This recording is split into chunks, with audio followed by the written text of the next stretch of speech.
My fiancée is a mute girl with stunning beauty and a fragile, easily bullied personality. I deliberately abandoned her, hiding to one side just to watch her tear-streaked face with reddened eyes. Later, when her vocal cords recovered, she used my favorite black silk ribbon to gag me, leaned close to my ear and giggled, "Darling, you bullied me for such a long time. Isn't it my turn now?" The marriage registration and wedding ceremony went through in one go.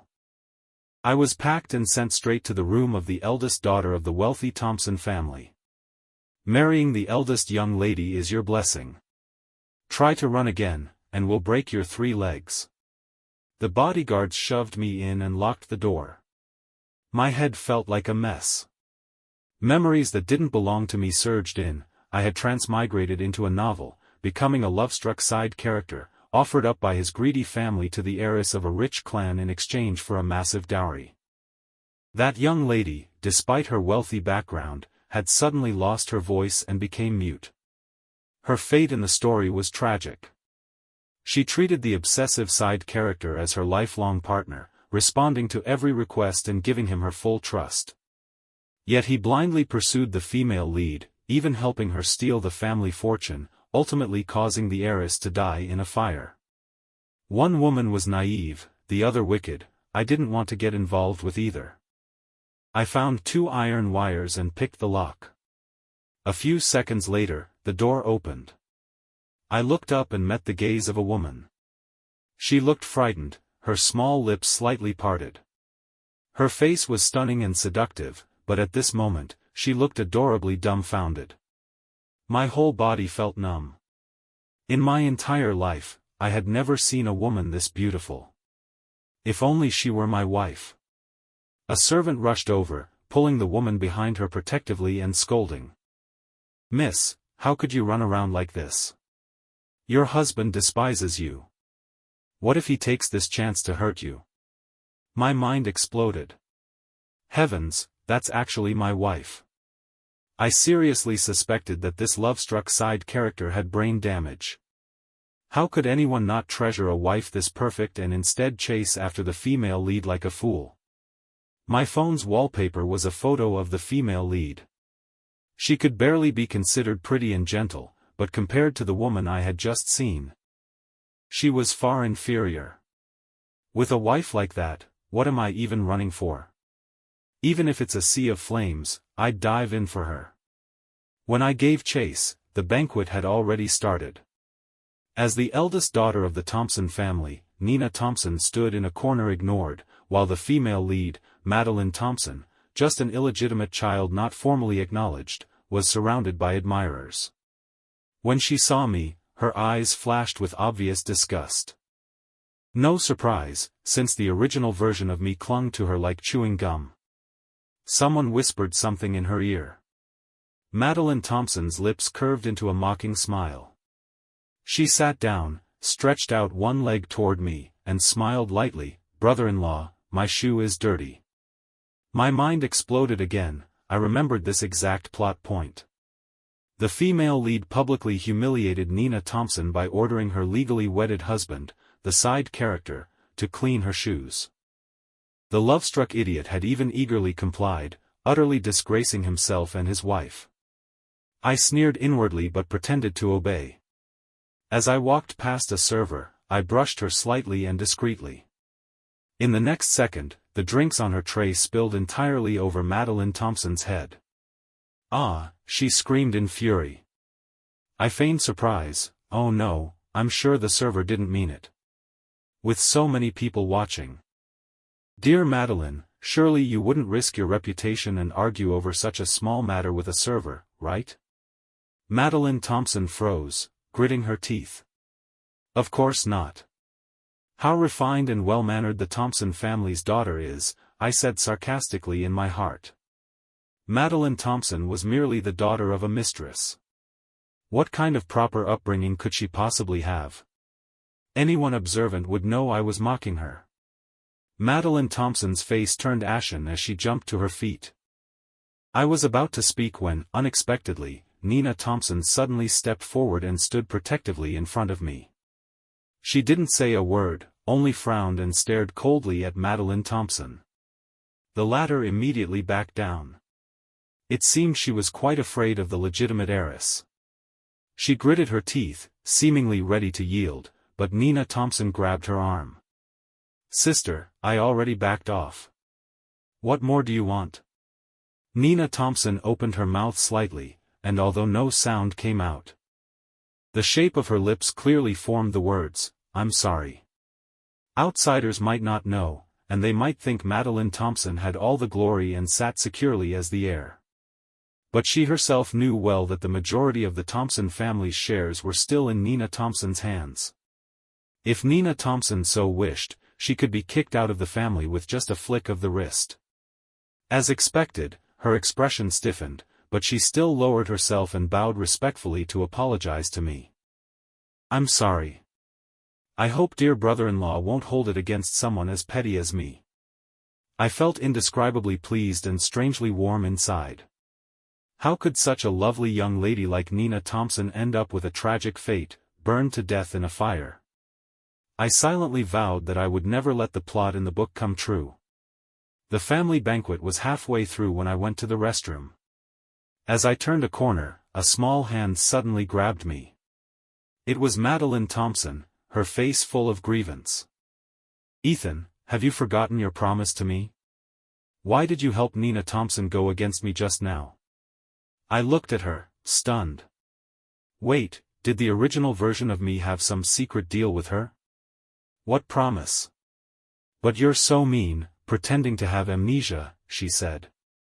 "Didn't you say marrying my sister was just part of the plan to help me take over the family fortune from within? Don't worry, once I become the heir of the Thompson family, the first thing I'll do is marry you." Good heavens, in the book, she really did become the heir, but the one she married was my stepbrother. What a pair of scumbags. I decided to play along and said smoothly, "What I did just now was to gain Nina Thompson's trust. Of course, my heart is all yours. Wait for good news from me." Madeline Thompson blushed and smiled shyly. Before leaving, she threw me a flirtatious glance. I felt nauseated, almost vomited my dinner. Just as I looked up, I unexpectedly bumped into a figure. It was Nina Thompson, standing in a dark corner. I couldn't see her expression clearly. Damn it! How much did she hear? I was so embarrassed I didn't know what to say. I walked closer and tentatively asked, "How long have you been here?" She thought for a moment, then took my hand and wrote a line on my palm. "What do you think?" My heart sank. Crap, she definitely heard it all. I didn't want her to misunderstand, but I also didn't know how to explain. After all, the original side character had done plenty to hurt her. That night, everyone had to stay over at the Thompson family's villa. Since I was legally married to Nina Thompson, we were assigned the same room. She pointed at me, then pointed at the sofa. The message was clear: even on our wedding night, she wanted me to sleep on the couch. Tell me, what man could agree to such a thing? I didn't want to. "Wife, come on, let's cuddle." Under the warm light, the atmosphere grew slightly ambiguous. I couldn't resist reaching for her hand. She blushed and glared at me, puffing her cheeks like a little hamster. My heart melted. Just as I was about to lean in the next second, she ruthlessly kicked me to the sofa. Sigh. Fine. I can't rush it. I'll give her time to adjust. The next morning when I woke up, I was alone in the room. The bed Nina Thompson had slept in still held a faint fragrance. A single strand of hair lay on the pillow, so delicate and lovely. As expected of my beloved wife. Suddenly, a knock came at the door. When I opened it, I saw Madeline Thompson. This early in the morning? What rotten luck. Her eyes fell on my cheek and darkened. She was silent for a long moment. I forced a polite smile and asked, "Dear Madeline, is there something you need from me this early? Tomorrow, both Nina Thompson and I will be competing for a project. You must steal her presentation PPT and help me win this project." calling her a villain is really no exaggeration. Don't worry, Madeline said with confidence, I'll definitely get it done. Before leaving, she looked at me deeply and said something ambiguous that made me slightly excited. Now she's just a pawn. While washing my face, I suddenly saw myself in the mirror. Besides my usual handsome face, there was a clear lipstick mark on my left cheek. I clearly remember it wasn't there before I went to bed last night. Surprising, really. Beneath Nina Thompson's angelic exterior hides the heart of a little mischievous girl. Her mouth says no, but her body tells the truth. The next day, she had to attend the bidding meeting for the project. I insisted on tagging along in the car. Nina Thompson was still upset and naturally refused. I deliberately leaned closer to her, pointed at the mark on my cheek, and whispered. Oh dear, I wonder what happened this morning. This lipstick mark just appeared. And there were only the two of us in the room last night. Wife, who do you think did it? Nina Thompson's face froze. Maybe some hooligan broke in at night. Wife, you must stand up for me. She remained silent, letting me wrap my arms around her waist. She behaved uncharacteristically docile all the way there. Once we arrived at the company, I met Madeline Thompson in the bathroom. I slipped a USB drive into her palm. Everything is in here. You'll win for sure. She didn't say anything, only stared intently at the faint lipstick mark on my cheek and softly replied, MHM. Not long after, the meeting began. Nina Thompson presented first. Though she couldn't speak, she wrote everything she wanted to express clearly on the slides, concise and precise. Even I, a layman, could understand most of it. The experienced professionals in the room, reading through it, showed increasingly satisfied expressions. Clearly, this was not what Madeline Thompson had expected.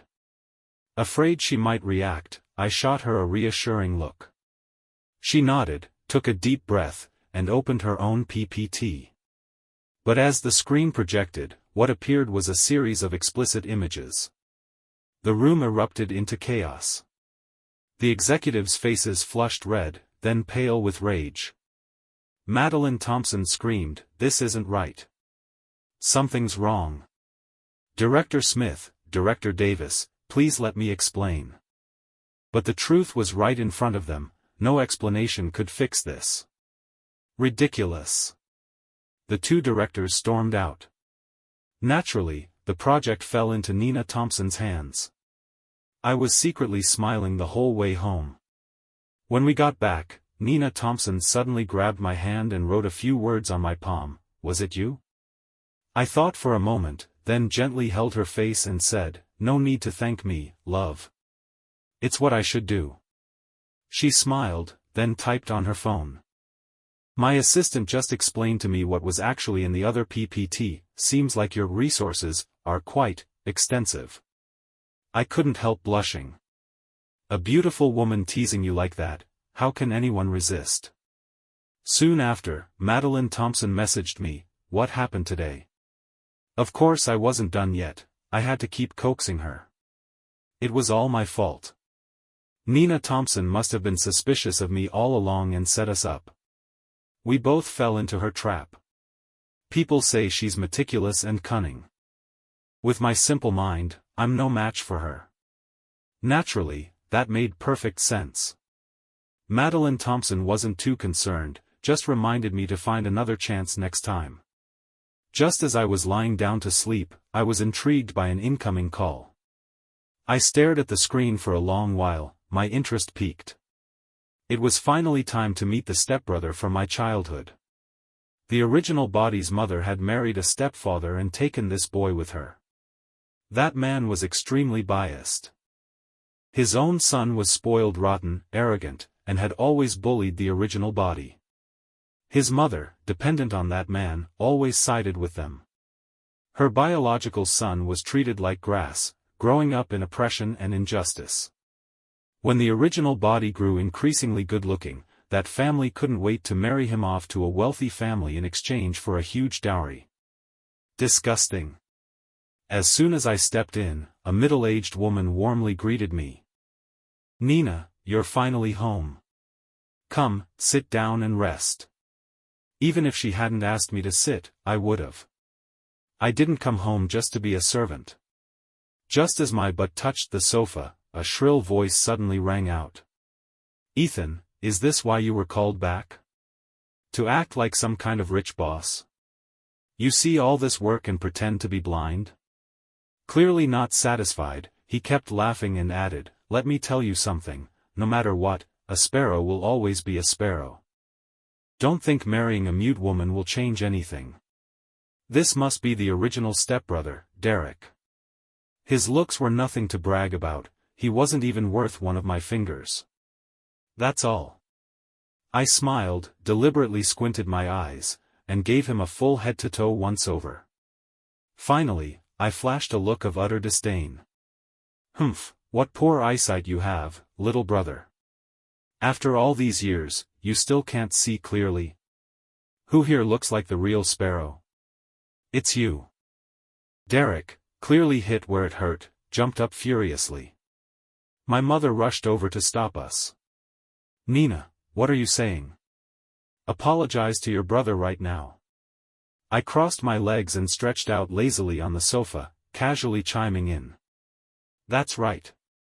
Being born this handsome, I've left no chance for my dear brother. Clearly my fault. I'm going to tear your mouth apart." Derek shouted, raging, and charged at me. I quietly raised a leg, and just like that, he tripped over it and landed flat on his face.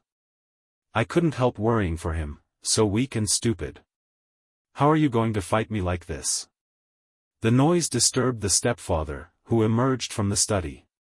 He had known I was coming and deliberately stayed hidden, hoping Derek would humble me first to take the wind out of my sails. Then, he would step in, play the good guy, and conveniently propose a small favor that I wouldn't be able to refuse. But clearly, the scene before him was far from what he expected. Derek scrambled up and ran to the man, crying out, "Dad! That bastard hit me!" The stepfather's face darkened, but something flashed in his mind and he quickly changed his tone. He turned to me with a forced, genial smile. "Nina, don't fuss over your little brother. He's still young and doesn't understand things yet." I waved a hand dismissively. "Of course. He's still just a kid, only 24 years old. I totally understand. Can't possibly understand more." The man froze, his expression souring, though he still managed a stiff smile. "Nina, no wonder you've married into the Thompson family. You've become so humorous." He stepped closer and finally got to the real reason. "Now that you're part of the Thompson family, helping your brother and the second young lady of the Thompson family get together shouldn't be too hard, right? They were already in love, you'd just be helping the boat along. As family, you wouldn't refuse something this small, would you?" Wow. The way a father speaks truly is different, saying such shameless things and making it sound reasonable. Maybe he originally looked down on the Thompson family's mute daughter for being greedy, so he sent the original body in her place. Now he wants to use the original body's moral duty to clear the way for his own son. So all the good things in the world belong to this father-son duo? Even the original body's mother chimed in support. "Yes, Nina, we are truly one family.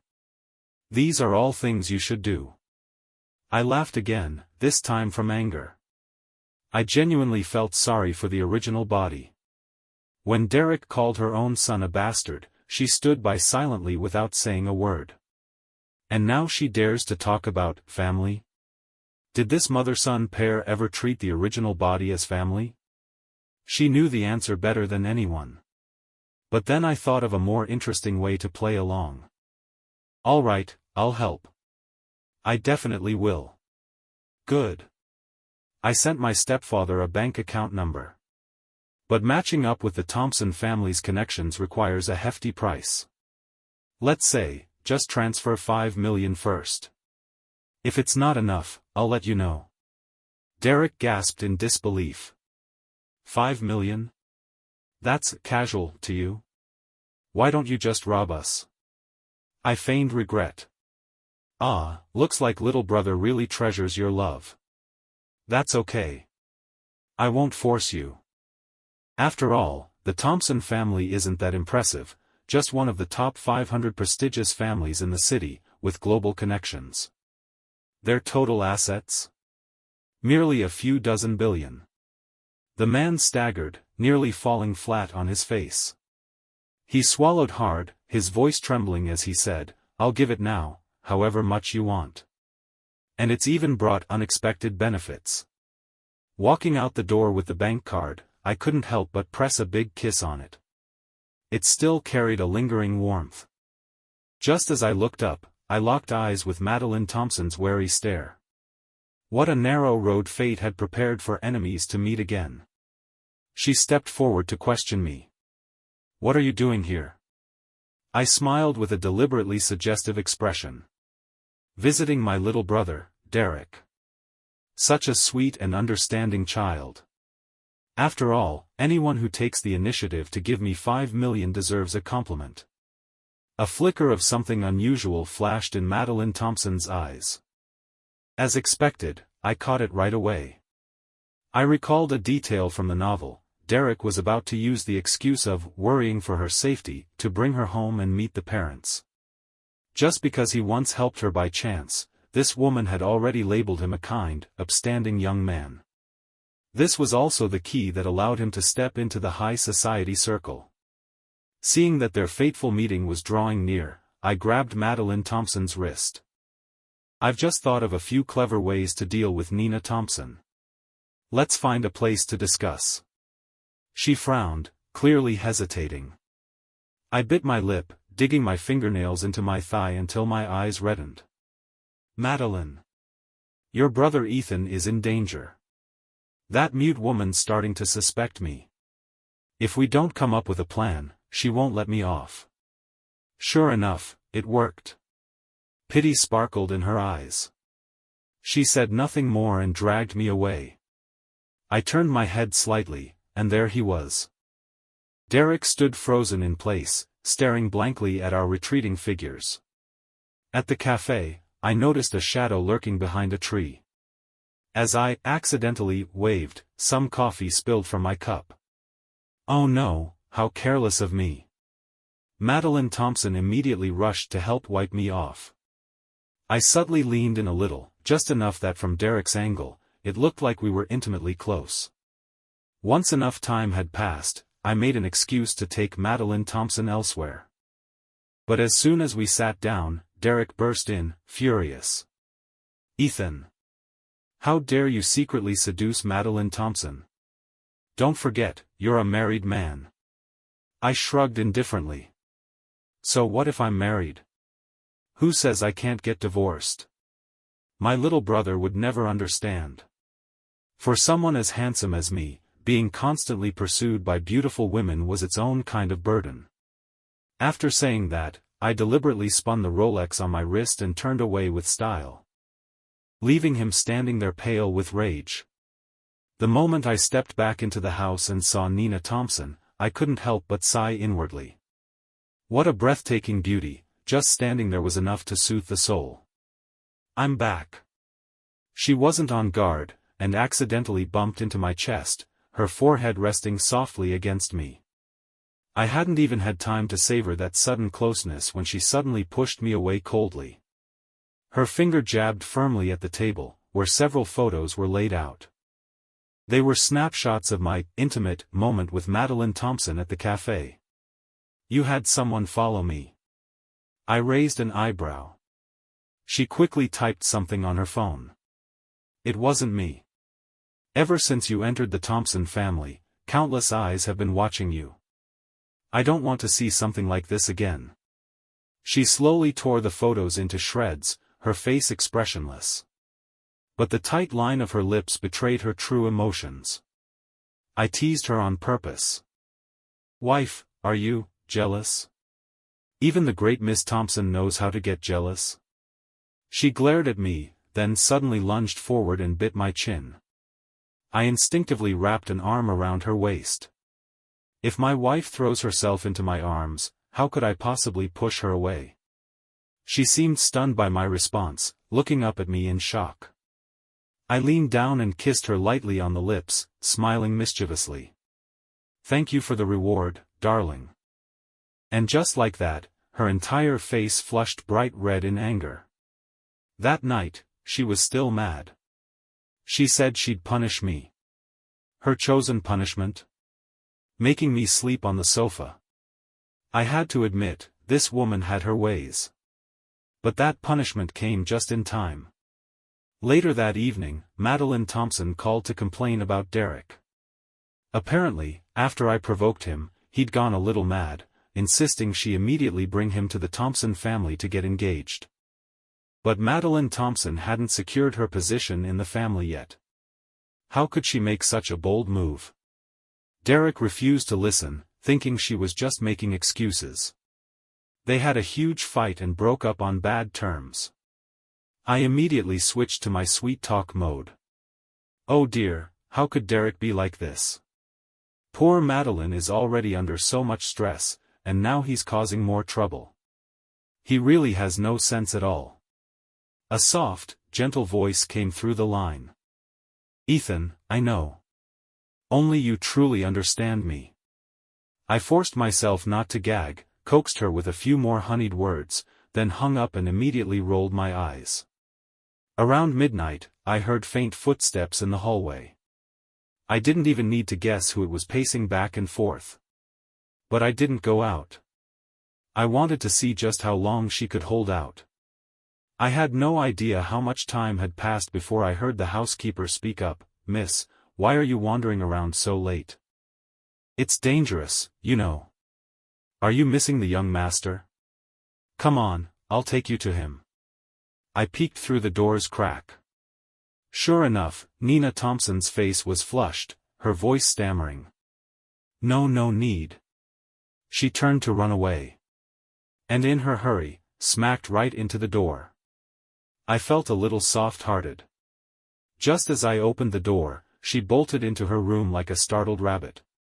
The next morning, I was awakened by a call from Nina Thompson's assistant. Half asleep, I answered the phone, only to hear a voice full of frustration and disappointment. "Young master, at your age, how can you still be sleeping?" I mumbled, confused. "Why shouldn't I be sleeping?" The assistant's voice dripped with sarcasm. "Derek is even younger than you, and he's already fighting for his future." That got me. I snapped awake. For example, 3 minutes ago, he walked into Chairwoman Thompson's office, trying to seduce her. I shot out of bed. By the time I rushed to the company, Derek was storming out of the office, eyes red with anger. He brushed past my shoulder without a word. Frowning, I pushed open the office door. Only to see Nina Thompson seated behind the desk, looking calm and composed. She radiated an icy aura that warned people not to get close. But the moment she saw me, the tension in her face began to ease. This was the same gentle, shy woman who usually blushed in front of me. Yet now she carried the poise of someone long used to holding power. The contrast made my heart itch. "Wifey." I walked closer, grinning. "I think I just fell a little more in love with you."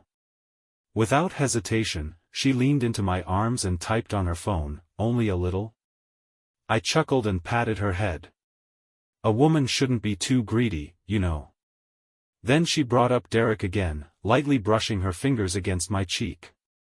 "He tried to imitate your charm to seduce me. But the result was, like a bad copy of a supermodel, just painful to look at." Before I could reply, she suddenly looked up and kissed me. My mind went completely blank. All I could feel was the warmth of her lips and the faint fragrance she carried. From that day on, Nina Thompson became like a whole new person. Once a graceful and elegant heiress, she turned into a clingy little kitten. Constantly wrapped around me, asking for hugs, demanding kisses. We shamelessly indulged in our lovey-dovey days. Even I began to worry she was too love-struck, repeatedly urging her to go to the company and manage affairs. After all, Madeline Thompson was still lurking in the shadows, just waiting for her to make a mistake. But Nina Thompson didn't seem to care about her at all, acting completely carefree. At last, the day came to decide the heir of the Thompson family. I gripped her hand nervously, but she just smiled and patted my head. "Relax, my love." At the old Thompson family villa, all the elders had gathered. Mr. Thompson swept his eyes across the room and finally said, "From today onward, I will step back. Nina will officially take over the Thompson family business." I widened my eyes. Everything had ended far too easily. Where was Madeline Thompson? For such an important occasion, she was nowhere to be seen. Nina Thompson smiled and explained, "Darling, not everyone is cut out to be an heir. The knowledge that illegitimate daughter lacks isn't something that can be made up in a short time. Father already sent her to a subsidiary company long ago. She won't be coming back." This turn of events was completely unexpected to me. But perhaps it was for the best. It saved us a great deal of trouble. After that day, Derek and my stepfather seemed to vanish from the face of the earth, never appearing again. With their personalities, it made no sense that they wouldn't try to cozy up to me now that I had power. There was no doubt, Nina Thompson had done something behind the scenes. One day, when I returned home, I saw the original body's mother standing outside the villa, exchanging glances with Nina Thompson. She must have known in advance. She just gently patted my shoulder. "Go. I'll wait for you here." The woman ran to me, grabbing my hand, tears streaming down her face. "My son, I was wrong before. I made you suffer. But I wasn't him. I had never endured the pain he had. So how could I forgive in his place?" Quietly, I pulled my hand away and said only one thing, "Go back." Then I turned around and walked toward Nina Thompson, who was waiting silently. Under the setting sun, our fingers intertwined. And we walked side by side toward the home that belonged to us. If you're enjoying the story, don't forget to like and subscribe. It really helps the channel and keeps more videos coming your way. Thank you for listening.